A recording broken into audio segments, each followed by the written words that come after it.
Hi guys, welcome back to my little channel, and if you know me, you know that I spend a lot of time walking around with great big heavy cameras, and I don't tend to talk about gear that often really. It's all about the process for me.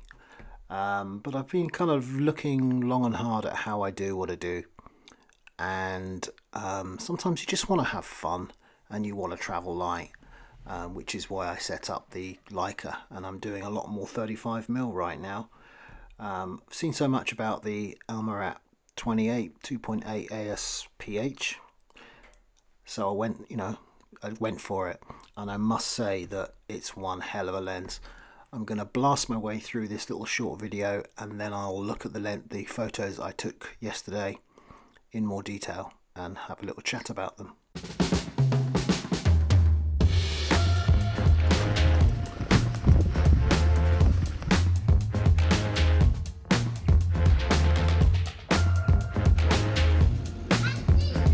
Yeah? No, funny enough, I have not seen a bunny rabbit. What, a real one? No.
Okay guys, thank you for watching. I hope that was snappy enough for you.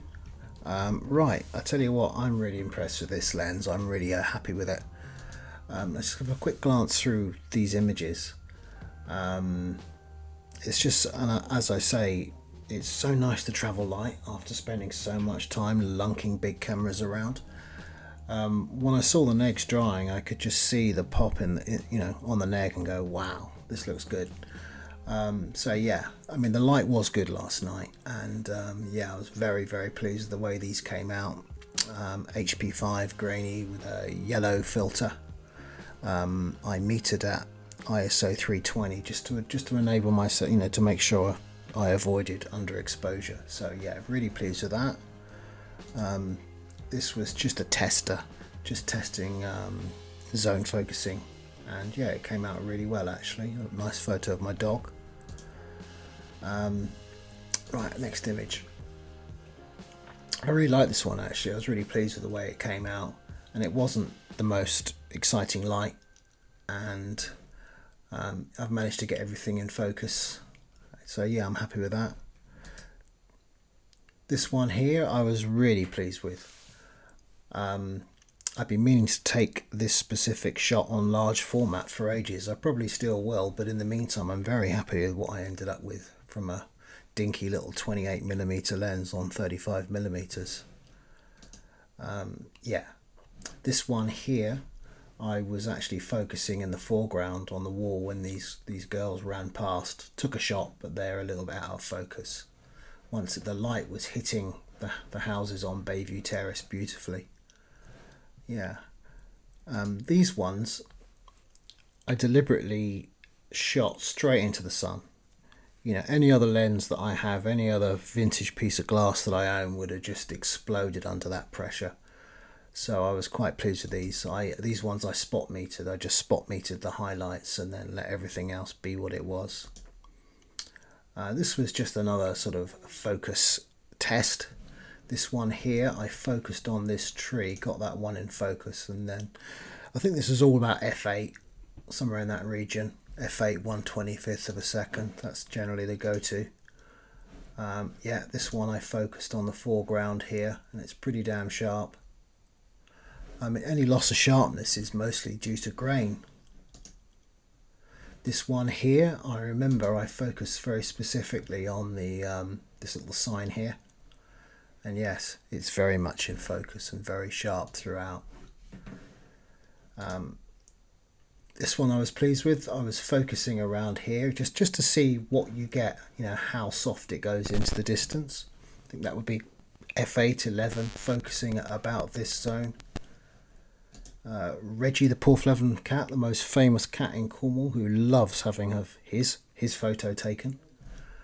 Yeah, could be a bit sharper, but that's probably my eyesight letting me down.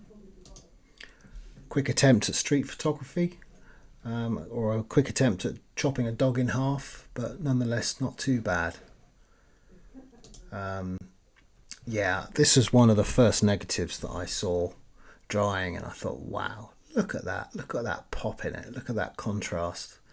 Really pleased with that. That's a real good indicator for the future with this piece of glass. Likewise, that's the same thing again.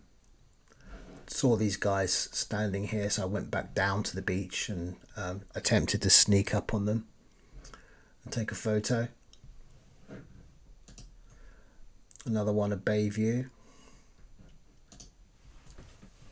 Another one of the village. I live in a pretty cool place, eh? This one here, I focused on the seagulls and then let everything else be what it was. The light during these ones was just brutal. Once again, I just metered for the highlights over here and then just let everything else land where it fell. And this one, same thing. I mean, it can be so hard to point film cameras straight into the brutality of the light. This one I just took just to check the focus on it, and yeah, really pleased. Nice tones too. Yeah, happy with that. Once again, lovely pop and contrast. Yeah, really pleased. This one, the light was absolutely brutal in the top right hand corner there, as you can see with the sun. It's slightly blown out, but you know, there is a limit. Yeah, very pleased with that. And this one here, another one with plenty of pop in it. I focused here in the foreground on this corner of the ramp, and the tones and the focus are brilliant. There's not too much barrel distortion in this lens. Doesn't seem to suffer with any flare. I did use the hood, and I probably always will anyway. And yeah, sharp. Very happy. That's us done, I think. Have I sold it to you? You'll have to get your own one. I'm keeping mine. Thanks for watching. Bye.